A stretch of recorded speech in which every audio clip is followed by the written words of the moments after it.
Welcome to a Legendarium special about Alexander Severus, Rome's weakest emperor. In this installment, we will talk about how a 13-year-old boy failed to grow into a man worthy of the imperial purple. Marcus Julius Gessius Alexianus, known as Alexander Severus, was born in the city of Caesarea in 208 AD to Gessius Marcianus and Julia Mamaea. Julia Mamaea was the niece of Julia Domna, the second wife and empress to Emperor Septimius Severus. Herodian wrote that Alexander took his name from the legendary conqueror Alexander the Great, but he would prove time and again to be no Alexander. Like his cousin Emperor Elagabalus, Alexander also served as hereditary high priest of the sun god Elagabal at the Romano-Syrian town of Emesa. Yet it seems that Alexander did not imbibe the religious mania of his cousin Emperor Elagabalus. During the summer of 221 AD, Alexander's mother and grandmother Julia Mamaea convinced Emperor Elagabalus to name his young cousin Alexander as his heir. The sovereign women told Emperor Elagabalus that the appointment would give him more time to dance and pray at the altar of his beloved patron god Elagabal. In truth, the dynasty's ruling women worried that Elagabalus's attempt to replace the traditional religion of Rome with that of Elagabal would bring about the family's ruin. They were right. In time, Elagabalus realized that his cousin Alexander Severus and his aunt likely intended to replace him. During Alexander's 13th year, Elagabalus ordered the Praetorian Guard to murder his cousin and heir. However, Julia Mamaea spread rumors among the guard that Alexander was in fact the illegitimate son of the revered soldier emperor Caracalla. Ironically, Elagabalus's mother used the same ruse for her son 4 years earlier in helping him get the throne, and it worked a second time, likely because Elagabalus's bizarre religious practices and outlandish lifestyle alienated the guards, so they were willing to believe whatever they were told. When Elagabalus and his mother attempted to enter the Praetorian camp to calm things down and force the murder of Alexander, the Praetorians answered with their swords. They chased Emperor Elagabalus into a toilet and stabbed him to death as he sat there. Afterwards, they stripped him and his mother naked and flung both into the Tiber River. With the death of Emperor Elagabalus, the Roman Senate hastily confirmed Alexander as emperor, making him the second youngest to ever sit on the throne at the age of 13 years. However, the young emperor would never take any real authority, as government remained firmly in the hands of his mother and grandmother, the latter of whom died in 224 AD, leaving Julia Mamaea in charge.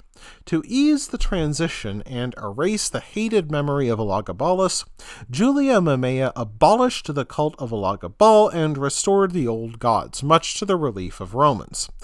Alexander's mother wanted to portray the young emperor as a typical Roman boy, with no ties to Roman Syria and its outlandish religion. The large black stone which sat on the Palatine Hill, symbol of the Elagabal cult, went home to Emesa. The Elagabalum, a temple built by Elagabalus to honor the sun god, was renamed the Temple of Jupiter Ultor.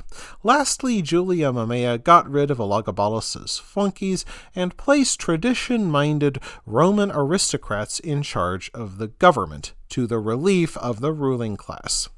Meanwhile, Julia Mamaea snapped up titles for herself, including Mother of the Emperor, Mother of the Army Camp, and Mother of the Senate. To guide her son, she appointed a 16-man committee to advise the young emperor. Having seen Elagabalus fall, Julia Mamaea resolved to keep her son under control. Curiously, Alexander Severus seems to have been the first Roman emperor to receive instruction in Christianity, which by then included several 100,000 members of his empire. It seems that in his personal temple, Alexander Severus even hung a picture of Jesus Christ alongside the old Roman pantheon, an example of the religious syncretism that was so common during that time. The emperor's mother also employed a private attorney named Ulpian, the commander of the Praetorian Guard. While he helped to introduce tax reduction and new building projects, especially fresh aqueducts, his old-fashioned ideas about military discipline angered many within the Praetorian Guard, accustomed to lax discipline and being able to do as they pleased. In 224 AD, only 2 years into Alexander's reign, the Praetorian Guard addressed Ulpian's concerns with 3 days' rioting. The riots led to the death of 2 commanders, Julius Flavianus and Gerenius Crestus, both murdered on the orders of Ulpian in the belief it would restore order. Instead, a Praetorian named Marcus Aurelius Bagathus murdered Ulpian in the imperial palace to take revenge. Epagathus then persuaded Alexander and his mother at sword point to appoint him the new Praetorian prefect. A few years later, Epagathus would die under mysterious circumstances. Hoping to avoid the controversies of Elagabalus's reign, in 227 AD, Julia Mamaea married her son into a respectable patrician family. She chose Neaea, a young girl from the Sallust family, as the intended bride. Unfortunately for both Alexander and Neaea, the emperor's mother grew jealous of the young bride, for she did not want another woman to have influence over her son or share the title of Augusta. In time, Julia Mamaea threw Neaea out of the palace. Neaea and her father found safety for a time in the camp of the Praetorian Guard, which Julia Mamaea saw as an act of rebellion. To punish them, Julia Mamaea exiled Neaea to northern Africa and then ordered her father's execution. Alexander would never remarry, and this ensured the extinction of the Severan dynasty. While the empire remained in relative peace during the reign of Emperor Elagabalus, it would not be the case with his cousin Alexander. Without military experience, Alexander and his mother moved to Antioch in 231 AD, where the new Parthian dynasty rose to power in the east and posed a new threat to Rome. Despite having weak support from the legions, Alexander Severus launched a 3-pronged offensive against King Ardashir.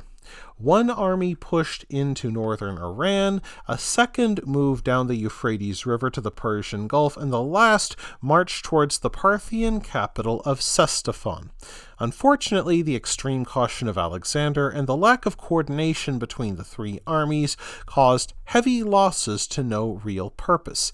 Even worse, while soldiers marched hard and lived rough in tents, Alexander reveled in luxury, riding ornamented chariots around the army camp while his soldiers went hungry.